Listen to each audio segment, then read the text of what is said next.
स्वागत है आपका शीतल जी नई परख के मंच पर। अ, नमस्कार। जब डोनाल्ड ट्रंप ने एक अनिश्चित काल का युद्ध विराम किया, जी। धमकी देने के बाद तुरंत बाद उन्होंने उस युद्ध विराम को बढ़ाया, हुँ, ये दे दिया पाकिस्तान के नेतृत्व को। तो उसके बाद एक ऐसी कल्पना करने का मन हुआ कि अब ईरान के अंदर एक शांति प्रस्ताव लिखा जा रहा है। क्योंकि डोनाल्ड ट्रंप ने ये भी तो कहा था कि अब ईरान अपनी तरफ से एक ठोस प्रस्ताव रखे हुँ। और साथ में ये भी कहा उसके दूसरे बयान में कि वो एकमत होकर रखे। हाँ। हाँ, उससे उससे एक ये भी उसका पाठ हो सकता था कि ईरान में फूट पड़ी हुई है, नेतृत्व के सोच-विचार में फूट पड़ी हुई है। इसलिए ईरान एक मत प्रस्ताव रखने की स्थिति में है नहीं। जो हुँ। प्रस्ताव रखेगा वो भी हो सकता है कि वो किसी एक पक्ष की राय की नुमाइंदगी करता हो। जी, जी। जी। अच्छा, दूसरी तरफ स्थिति ये है कि ईरान की तरफ से तो कोई प्रस्ताव या कोई इसी चीज़ का कोई संकेत मिल नहीं रहा है, कोई आहट इस तरह की आ नहीं रही है ईरान की तरफ जी, से। जी। वो लोग बोल भी कम रहे हैं, बोल रहे हैं लेकिन कम बोल रहे हैं हुँ, अपेक्षाकृत। हुँ, हुँ।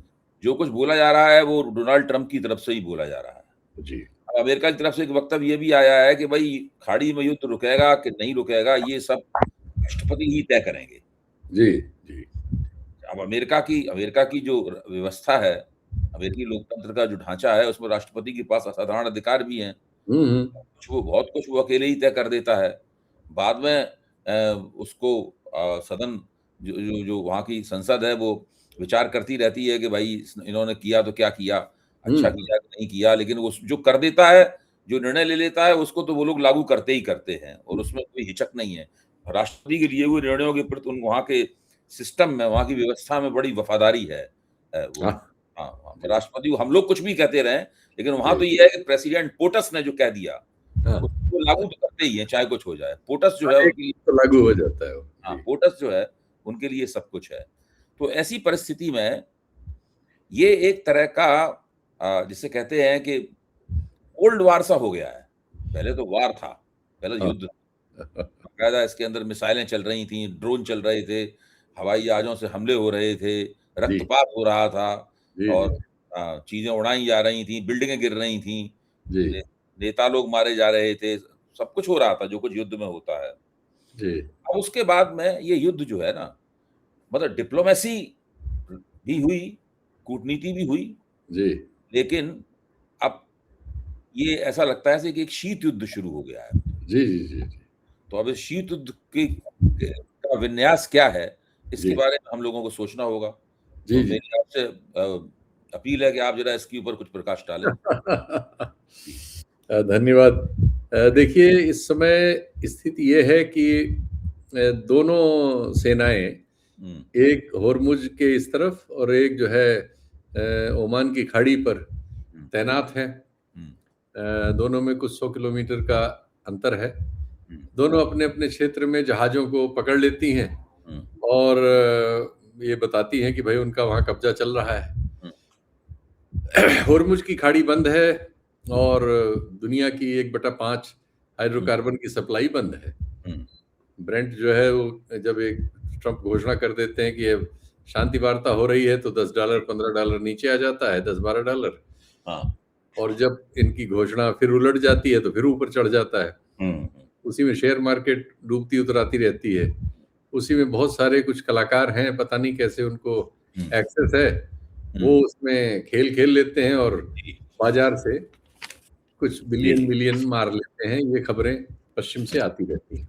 जी, दुनिया इस बीच फँस गई है इन लोगों के इस चक्कर में हुँ, क्योंकि ये दुनिया में और कोई सेकंड व्यवस्था नहीं है होर्मुज़ की खाड़ी खुलवाने की। हुँ, हालाँकि यूरोप के देश 30 देशों की आपस में कुछ बातचीत करके कर रहे हैं, लेकिन वो कुछ प्रैक्टिकल समझ में नहीं आ रहा हुँ, है। और इन दोनों के बीच बातचीत सुलह हो नहीं रही जैसे आपने बताया।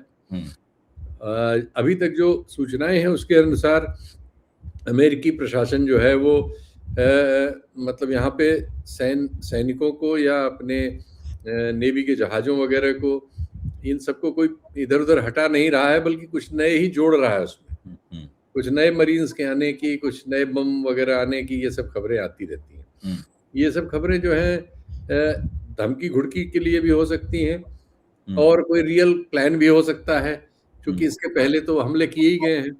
हुँ, लेकिन जो अंतर्राष्ट्रीय सामरिक अध्ययन करने वाले लोग हैं, हुँ, आज ही मैं उसको थोड़ा पढ़ रहा था, हुँ, तो उनके अनुसार कि अगर ये फिर लड़ाई भी छेड़ते हैं, हुँ, तो इज़राइल और अमेरिका के पास जो उनके प्रमुख हथियार हैं 5-6, हुँ, उनकी एक लिस्ट भी उन्होंने हमको बना के दी है। मतलब हमने बनाई है उससे। हुँ, तो उन हथियारों से ये ज़्यादा से ज़्यादा इसको 50 दिन चला सकते हैं। हुँ। ज़रूर हथियारों के बारे में बताइए हाँ, थोड़ा-सा? ज़रूर। हाँ। मैं उन हथियारों का मैंने एक लिस्ट निकाली थी। हुँ, ये मैंने कहाँ मिस कर दी, ये मैं देख रहा हूँ। कहाँ गई वो? 1 सेकंड, मैंने नोट भी किया है उनको। हुँ। 1 सेकंड में बताता हूँ आपको। जी, जी।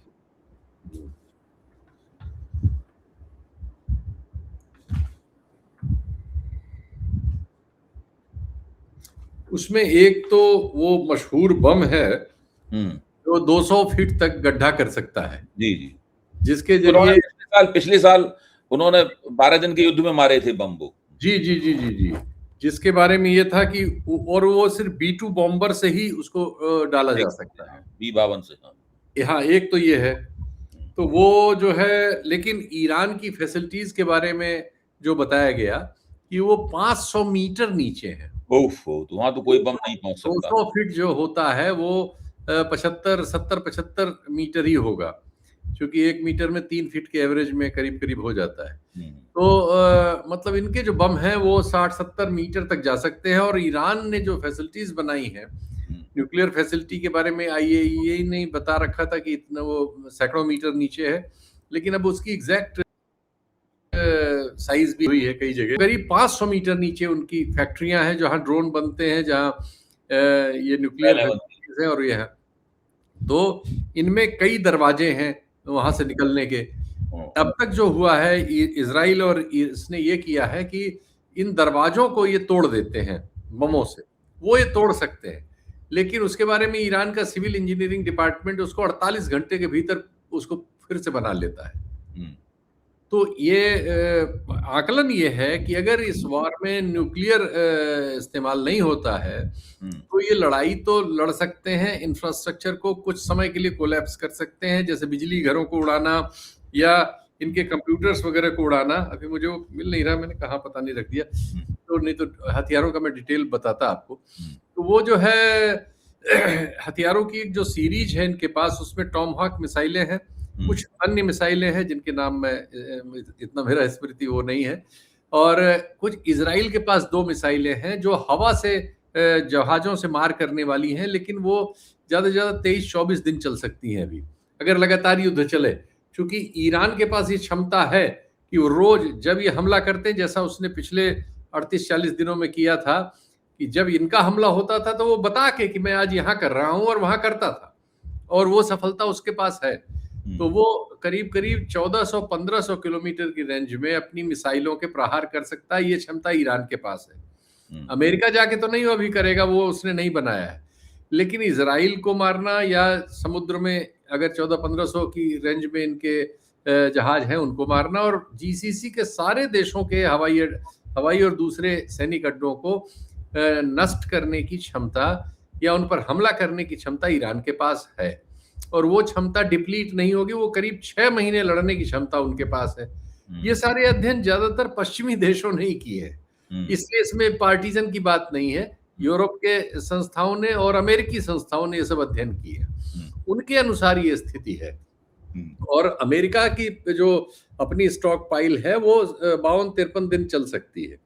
इससे ज़्यादा वो लड़ नहीं सकते। हुँ, तो अगर इनको कोई भी चीज़ करनी है, सैनिक सफलता के लिए इनको इनके पास समय कम है, हुँ, दोनों देशों के पास मिल के। तो ये इसलिए इसीलिए इनके जो जनरल कर्नल और पेंटागन हैं और तमाम अन्य लोग हैं, वो इनको मना कर रहे हैं, हुँ, और इसीलिए मना कर रहे थे। लेकिन ये तो चूँकि भई ट्रम्प तो ट्रम्प है, हुँ, तो उन्होंने अपने आप को इसमें फँसा लिया है, हुँ, और अब वो निकल नहीं पा रहे हैं। हुँ, और ईरान में ये रिज़ॉल्व जो है और मजबूत हो गया है, हुँ, चूँकि उनकी अब सीनियर लीडरशिप बची नहीं, उसको इन्होंने मार दिया। हुँ, जिसका एक मतलब नाम था कि ये कह देंगे तो सब मान लेंगे। ऐसा कोई अब वहाँ नहीं है, ये बात सही है। तो कई लोगों को मिला के एक बात तय करानी होती है, ये भी बात सही है। और IRGC के जो डिफरेंट ग्रुप्स हैं, उसमें बहुत हार्ड लाइनर्स हैं, यंग होते हैं, चूंकि वो सेना में हैं लोग, तो वो हार्ड हेडेड होंगे। उनको कन्विंस करना, जैसे बीच में वो उनके विदेश मंत्री आरागची से नाराज हो गए थे, और एक वो ऑडियो चला भी था, सब जगह दुनिया में चला वो, और वो उसको किसी ने खंडन भी नहीं किया, जिसमें वो आरागची की बड़ी आलोचना कर रहे थे और सैनिक किस्म की आलोचना कर रहे थे। तो इससे लगता है कि ईरान को अब टेबल पे लाके उन शर्तों पे सेटल करना जैसी अमेरिका चाहता है, बहुत मुश्किल हो गया है। तो ऐसा हो सकता है कि फिर एक बार मूर्खता हो और फिर 10-15 दिनों के लिए कोई युद्ध चले। अर्थव्यवस्था जो दुनिया की वैसे ही बहुत परेशानी में है, और परेशानी में चली जाए, और भारत जैसे देशों के तो मजदूर केंद्रों के से भगदड़ मची हुई है। ऐतिहासिक भगदड़ वैसे ही हो गई है धीरे-धीरे। अभी वो सड़क पे लोग नहीं हैं, लेकिन ट्रेन वेन से जितने भाग सकते हैं, सब लगातार हर जगहों से भाग रहे हैं। उसके तमाम वीडियोस लोकल यूट्यूबर्स ने और नेशनल यूट्यूबर्स ने बनाए हैं, और वो सब उपलब्ध हैं। दिल्ली भी पूरी खाली हो गई है। दिल्ली की भी लेबर मंडी से कोई सब लोग निकल गए हैं। नोएडा वोएडा जहाँ से जो जा पा रहे हैं, निकल जा रहे हैं। तो ये असर तो भयानक है। ये असर खाद तक जाएगा अगर ये कंटिन्यू किया, क्योंकि अब हमारा जो खाद तक पहुंचने का मामला है वो मई तक सीमित है। मई के बाद LNG की हमारे पास भारी शॉर्टेज होने जा रही है। तो हमारे जो 31 कारखाने 30 कारखाने करीब हैं खाद बनाने वाले, या 32 है शायद, उसमें से 30 जो हैं वो LNG पर निर्भर है, और LNG की शॉर्टेज को हम एकाएक इधर उधर से पूरा नहीं कर सकते। LPG की शॉर्टेज से कठिनाई होने लगी है काफी, वो हम मजदूर मंडियों में देख रहे हैं और अब डोमेस्टिक में भी देख रहे हैं। पहले वो 23 दिन की जगह 30 दिन हुआ, फिर अब ये अभी मुझे पता चला, जब मैं चूंकि गांव में रहता हूँ, कि उज्ज्वला योजना में जो है उनको 50 या 55 दिन या 60 दिन में दिया जा रहा है। लगभग उनको नहीं दिया जा रहा है, हैरस किया जा रहा है कि वो न मांगे, तो कम से कम मांग का उतना हिस्सा बचा लिया जाए। इस तरह की टैक्टिक्स की जा रही हैं, और ये चूंकि क्रूड अभी हमें मिल जा रहा है कई जगह से, लेकिन हमें इन सब चीजों की जो कीमत देनी पड़ रही, जो LNG हमने इस बीच ऑन स्पॉट और वैसी खरीदी है, इसमें हम लगभग 70-72% ज्यादा रकम चुका रहे हैं। क्रूड में भी हम लगभग ऐसे ही 70-80% ज्यादा दे रहे हैं, कई बार 100% ज्यादा दे रहे हैं। ये सारी चीजें हमारी अर्थव्यवस्था पर जो दबाव बना रही हैं, वो दबाव बहुत जल्दी ही आने वाले मतलब ये चुनाव खत्म होते ही हमें चारों तरफ से नजर आने लगेगा। और एक मतलब इसमें मैं कॉन्टिनेंट वाइज अध्ययन कर रहा था, तो साउथ एशिया जो है ये इससे सबसे ज्यादा प्रभावित है। साउथ एशिया के देशों में राशनिंग शुरू हो गई है। पाकिस्तान, बांग्लादेश, नेपाल, भूटान, ये आपका लंका, इन सब देशों में अलग अलग, वियतनाम, इन सब देशों में, फिलीपींस, हाइड्रोकार्बन की राशनिंग तरह तरह की, जैसे हम भी कर रहे हैं कि 23 दिन की जगह 30 दिन, 30 दिन की जगह 60 दिन, ये सब कर रहे हैं, वैसे वो लोग भी कर रहे हैं। तो सब जगह इससे जुड़ी कठिनाइयां पैदा होना शुरू हो गई हैं, और सबको अतिरिक्त देना पड़ रहा है। यूरिया का एक टेंडर हुआ था, आपके पिछले कार्यक्रम में मैंने आपको बताया था, वो 3 गुने से ज्यादा महंगा टेंडर हुआ था। तो खाद अब जो हम खरीदेंगे जून जुलाई के बाद वाली फसलों की, जून जुलाई और उसके बाद की फसलों की, हमें उसमें लगभग 2 गुना या 2.5 गुना या 3 गुना पैसा देना पड़ेगा। और जब इतना पैसा देना पड़ेगा तो जाहिर है कि फिर वो हमारे कंज्यूमर्स के ऊपर आएगा। तो नए सेक्शंस में मतलब मजदूर परेशान है, और किसान भी बुरी तरह से परेशान होने वाले आने वाले दौर में। और इन जनरल जो हमारा कारोबारी हिस्सा है वो इससे प्रभावित होगा ही होगा, उसमें कोई हमारे पास भागने का रास्ता नहीं है। तो ये तो भारत के लिए संदर्भ हो गया। और अगर लड़ाई फिर छिड़ती है, 10-15 दिन 20 दिन चलती है, तो पता नहीं ये चीजें कितना और खराब करेंगी। यानी कोविड में जितना आर्थिक रूप से नुकसान हुआ था, धीरे धीरे दुनिया जो है उसी के आसपास घसीट के ले जाई गई है, और जिन लोगों ने इस कृत्य को अंजाम दिया है, अब उनके पास ही इससे निकलने का कोई सभ्य रास्ता नजर आ नहीं रहा। अच्छा, अभी आपने बीच में आपका ये वक्तव्य तो बिल्कुल इससे कोई भी व्यक्ति असहमत नहीं हो सकता। अभी आपने बीच में कहा था कि ये इस तरह की बातें भी आती रही हैं कि इस जंग के दौरान लोग जो है वो कुछ निर्णयों को लीक किया गया, और उससे पहले दांव लगाकर स्टॉक मार्केट में लंबी लंबी रकमें कमा ली गई। तो इसकी एक स्टडी BBC ने की है, अच्छा। दुनिया के अलग-अलग बाज़ारों के ट्रेड वॉल्यूम डेटा को जो है ना, हुँ, ट्रम्प के मार्केट हिलाने वाले बयानों से उन्होंने मिलाया बिल्कुल। और उसमें बार-बार एक ही सा पैटर्न मिला। हुँ, कोई पोस्ट, ट्रम्प की कोई पोस्ट या कोई इंटरव्यू हुँ, पब्लिक होने से कुछ घंटे या हुँ, कुछ मिनट पहले ही ट्रेडिंग में तेज़ उछाल आते हुए दिखाई पड़ा। ओह! कुछ विश्लेषकों ने, जो मार्केट एनालिस्ट हैं, हुँ, इसे गैरकानूनी इनसाइडर ट्रेडिंग एग्ज़ैक्टली। करार दिया है। हाँ। अच्छा, इसमें कुछ मशहूर बिज़नेस स्कूलों के बड़े-बड़े प्रोफ़ेसर शामिल हैं, हुँ, जिन्होंने इस विश्लेषण को किया है। हुँ, तारीखें हैं, ऐसे 5 तारीखें ऐसी हैं, हुँ, जिनमें वो पैटर्न दिखाई पड़ा ही है। हुँ, हुँ, एक है हुँ, 9 मार्च 2026 को, हुँ, जब ट्रम्प ने कहा कि जंग लगभग पूरी हो गई हुँ, और उससे तेल में 47 मिनट पहले दाँव लगाकर एक बड़ा ज़बरदस्त मुनाफ़ा, 4000 कॉन्ट्रैक्ट्स पे दाँव लगाया कुछ निवेशकों ने और हुँ, करीब 460 करोड़ रुपए का भारी मुनाफ़ा कमा लिया। बताइए। तो मतलब ये सब बिल्कुल आपने बहुत अच्छे तथ्य बता दिए। इस कार्यक्रम को आपने यूँ कहा जाए कि थोड़ा इसको जी। वो 23 मार्च किया। को फिर हुआ ये।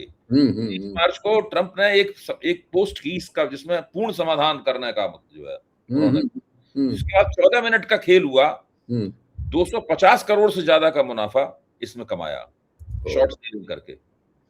2 अप्रैल 2025 को टैरिफ पर 90 दिन की जो रोक वाला पहले हो चुका है, ये मतलब जो हुँ, हुँ, हुँ। ये युद्ध से पहले की बात है, हैं? हुँ, हुँ, 2000 हुँ। 2 अप्रैल 2025 को टैरिफ पे 90 दिन की रोक से ट्रेडिंग में 30 गुना तक का असामान्य उछाल देखा गया था।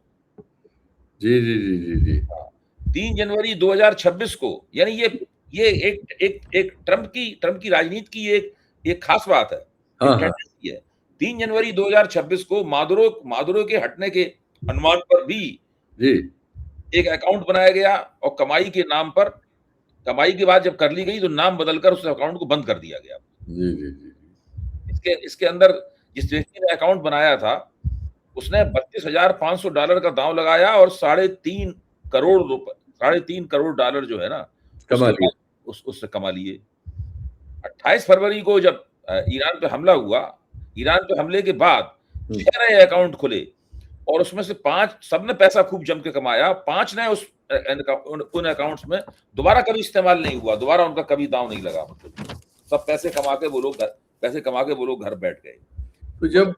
अंतर्राष्ट्रीय स्तर पर दुनिया का सबसे बड़ा देश और उसका राष्ट्रपति हुँ, बेटिंग में मिले हमें हाँ, और ये मतलब इनसाइडर ट्रेडिंग कहलाती है, क्या-क्या कहलाती है इनसाइडर इसमें ट्रेडिंग, मिले और भारत के बारे में आज उन्होंने जो 2 चीज़ें की हैं, जी, जी। एक तो उनका पोस्ट आया पहले जो इसमें चर्चा एनडीटीवी बहुत में ज़रूरी थी जो आप बता रहे हैं। जी, जी, जी, जी, जी।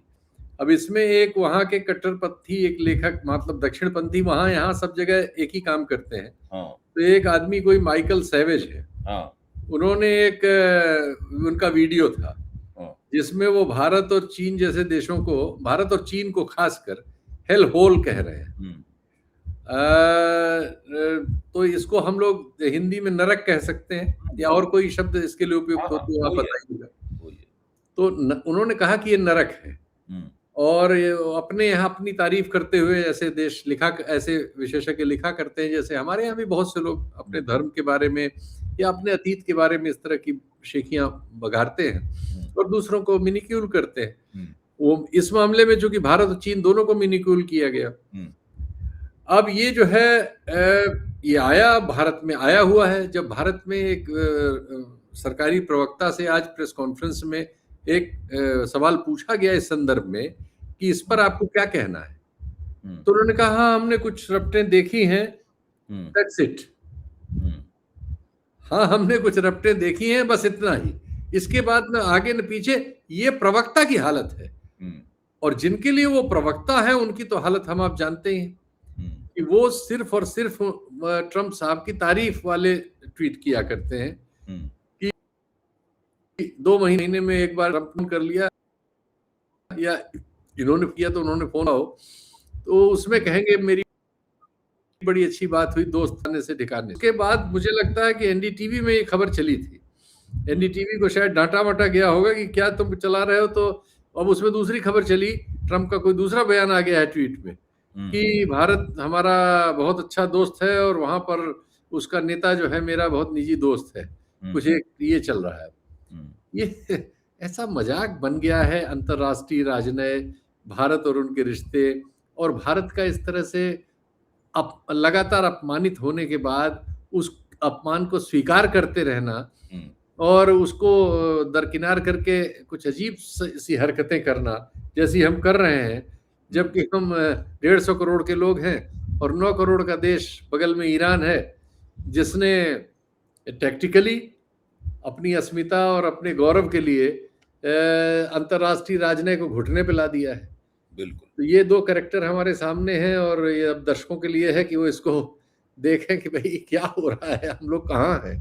अगर हम महान हैं तो हम यही थे क्या? देखिए, ये जो भारत में महानता के जो दावे हैं, जी।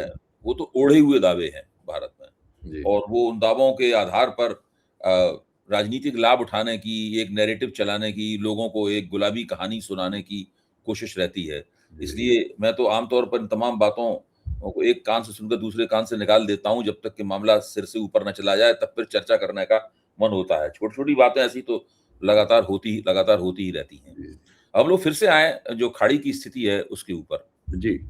तो अब जो इस्लामाबाद में जो शिखर सम्मेलन होने वाला था, जो नहीं हो पाया, जी।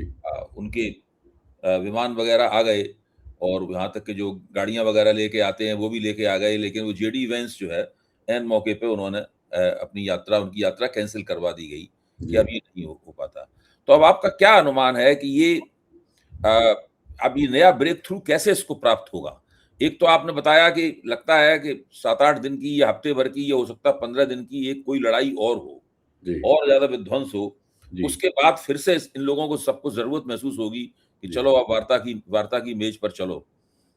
जी। नहीं, या अभी या बिना उसके भी कुछ हो सकता है, क्योंकि अमेरिका की अभी तक जो प्रवृत्ति देखी गई है, वो ये देखी गई है कि डोनाल्ड ट्रम्प धमकियाँ कुछ भी दें, बातें कैसी भी करें, लेकिन आम तौर पर वो अब युद्ध में दोबारा वापस आने से परहेज कर रहे हैं।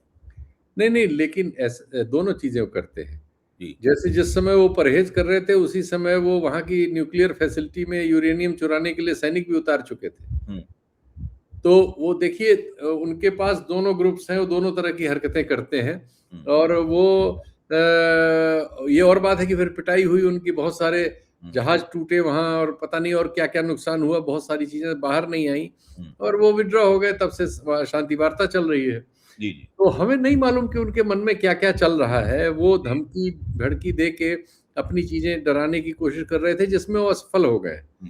तो अभी ये सारे देश, इसमें सिर्फ यूएई को छोड़ के एक देश बचा है जो अकेला हो गया है। इस समय 3 देश एक्चुअली एक तरफा अकेले हो गए हैं, जिनमें 2 देश बेवजह अकेले हो गए हैं अपनी नीतियों की वजह से।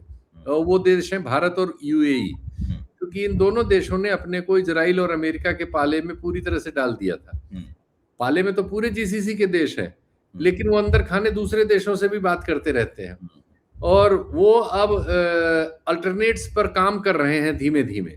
लेकिन यूएई फंस गया है और भारत फंस गया है, क्योंकि हम लोग जो हैं, ये मान लिए गए हैं कि अभी ये भी खबर आ गई थी यूनाइटेड नेशन से ही, आप जानते ही हैं कि ये इजराइल को इस लड़ाई में अस्त्र-शस्त्र और ज़रूरी सामान सप्लाई करते हुए भारत की कंपनियों के भी नाम आ गए हैं, और उसको युद्ध अपराध के आसपास माना गया है।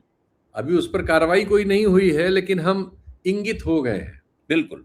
तो ये सब जो परिस्थितियां डेवलप हो रही हैं, उसमें हम न चाह के भी नहीं, हम तो मतलब हमारे नागरिक नहीं चाहते होंगे, लेकिन हमारी जो राजनीति है, उसने अपने आप को उस पाले में डाल लिया है। जी।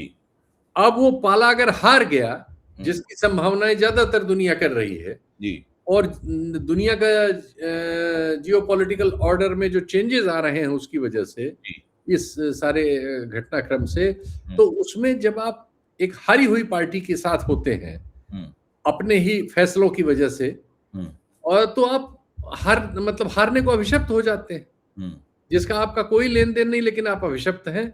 जैसे एक आंकड़ा सामने है, लेकिन अब भारत ने इसमें क्यों ऐसा चुनाव किया? भारत मीन्स हमने आपने नहीं किया, लेकिन जिस राजनीतिक नेतृत्व ने सत्ता इस समय संभाल रखी उसने किया।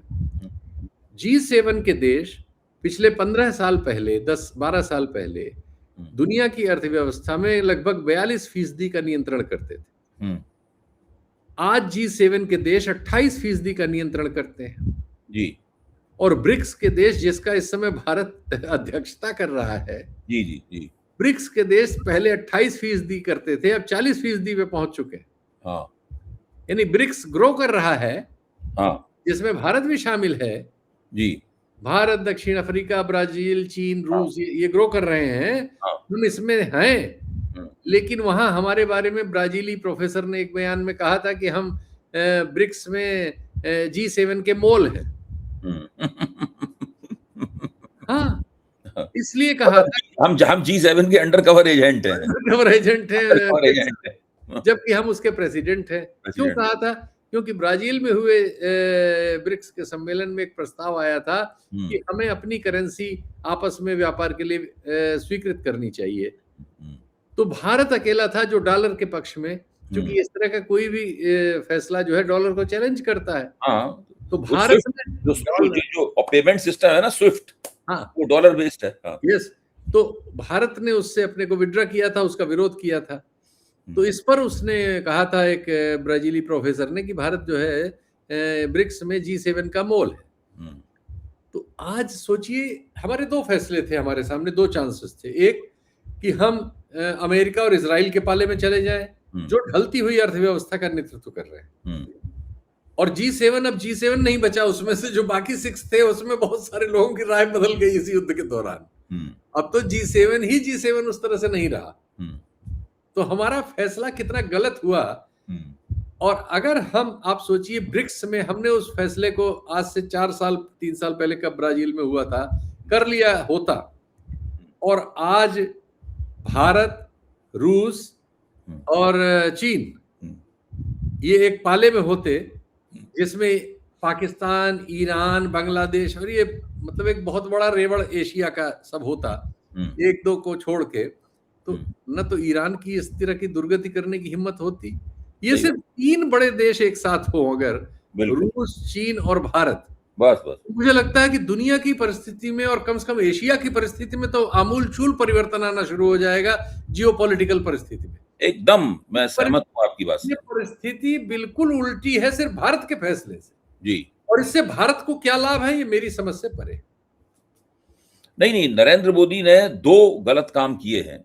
हम लोग अपनी चर्चा के आखिरी दौर में पहुँच चुके हैं। आपने जो कहा है मैं उसी को थोड़ा-सा उसका सार संकलन कर रहा हूँ।